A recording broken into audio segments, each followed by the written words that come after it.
third gentry and USC sound. Keely's progressing.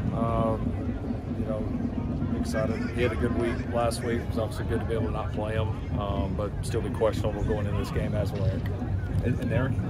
As will Eric, yeah. Coach, do you have any update on Mayor Alexander announcing a red shirt? We see guys in the past stay with your team on scout team. We haven't seen him today. Any update with Mayor? I don't. I think we've said all we'll say on that situation.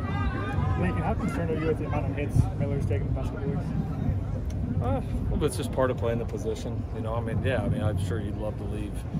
You'd love to leave any game with a quarterback not taking any hits, but that's not always reality. We've played two good teams, two good defensive football teams. It's going to happen some. Obviously, it's something we want to continue to clean up, but that's everybody's involved in that. You know, schematically we're involved in it. You know, Miller's involved in it. The receivers, the backs, the tight ends, the O-line, obviously everybody. So sometimes you're going to take some hits. You know, when people really try to blitz you a lot, like happened multiple times the other day. Like there's times that they're going to bring more than you can block, and that's part of it. It's part of playing the position. We're not trying to advocate for it, but certainly you can't always completely avoid it. We've seen Alani and Amos, rotated right guard obviously last week. How are you feeling about kind of that competition there? Who's standing out to you, and how's Elijah progressing? Yeah, Alani and Amos both did some really good things in the game. I thought it was good being able to rotate those guys sometimes for young players that haven't played a ton of ball yet. That can be kind of a good segue into the maybe later parts of their careers. They continue to improve. So they both showed us enough that we want to keep repping them. Lonnie's played quite a bit more than Amos has. Amos's some of his first real game action. And so yeah, I mean, I think they'll both continue to prove. They're both going to help us. We need both of them to continue to step up. Elijah played much better for us. Did some really good things in the game. Played quite a bit better than the week before. And I think he's just going to continue to grow and learn from him. He's just that type of kid. Like he's just going to get better and better. It has an incredible ceiling. Do you expect the rotation to continue at right guard? Or are you looking to kind of cement something there? I don't know that I know right now or necessarily have a preference. I mean, it can work both ways. I know we're going to need both those guys. They're two really talented players. They're two guys that are going to really, I think, improve as we go along. They both got a little bit of position flexibility for us. So regardless of how it plays out, whether we keep rotating it or whether we settle in on somebody, it's a long year, it's a physical schedule that we're playing. Like, we're going to need them both either way. Is Gino an option there, or is he strictly center? No, he's an option. Our options were a little bit limited when we lost Killian, because we had to pump obviously everything into Gino with him being one snap away from being the starting center. With Killian back now, it does give us a little bit more versatility. Lincoln, what went into the decision for Rajon to redshirt? How do you feel about the inside linebacker depth? Yeah, Rajon's a senior. He's not playing. He's not playing. Significant defensive snaps right now. He's done some really good things. Had a big time special teams play for us the other day. And he came in. We chatted about it. I mean, I understand.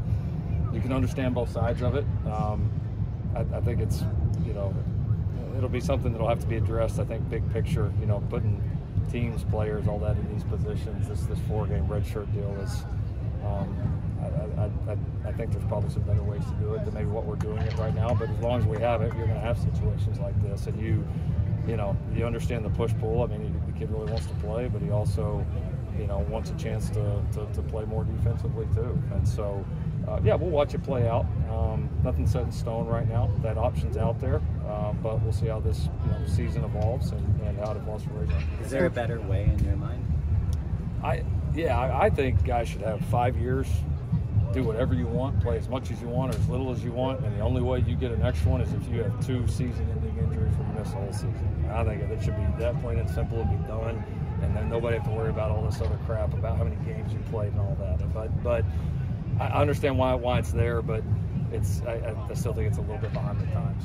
Coach, on a scale of 1 to 10, what is your concern with the offense starting slow in the games? That game against Wisconsin was the first time this year you scored on the first drive, going back to Washington. Where's your concern on that? We scored a field goal against Utah, I think, the first drive. Utah State the first drive. But yeah, I mean, we played decent early against LSU. It's a big time opponent. We played we drove down and dropped a wide open touchdown pass against Utah State. We didn't play good early against Michigan. We drove down and scored a touchdown the other day. So I think less to me the start of it and more just us being able to sustain it longer. Now we've had a few stretches, but you want to be able to start and sustain it. And if we don't have it, we've got to be able to snap out of it and find it a little bit quicker. So I think more of that than, directly beginning, middle, or end of the game. Has anyone else communicated to you that they intend to redshirt on Saturday? No. Lincoln past couple of weeks, seems like Zachariah has just been a little bit more tentative than we usually see from him, kind of in the return game.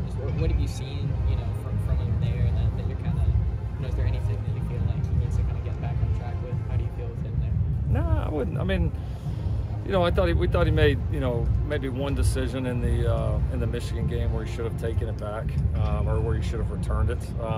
The other day's tough. I mean, you play against a rugby kicker that honestly shanked the first ball, and that kind of gets in your head. All of a sudden, the ball goes by and it ends up at the 1 yard line, and that's those guys are difficult to play against for a reason. So, no, I don't see anything that I think he's not doing. We've been really close on some returns. We've had some good returns, really close to having some really, really good ones. And no, he just needs to keep progressing, as do the players around him on those teams. What has Quentin Joyner shown you so far? And is there anything he can do to work his way into some more reps? Yeah, I'm sure it is. He's done a good job with the ball in his hands so far. And, one thing we've kind of talked with you guys about, so obviously with him, is just continuing to improve without the ball in his hands, which I think our trust in him is growing, because he's always been an explosive natural player with the ball in his hands. And so, I think as this season goes along, you're not going to be able to just sit there and totally rely on one guy every game that much. And so, Quentin, Brian, Amari, and those guys being able to contribute will be important for us.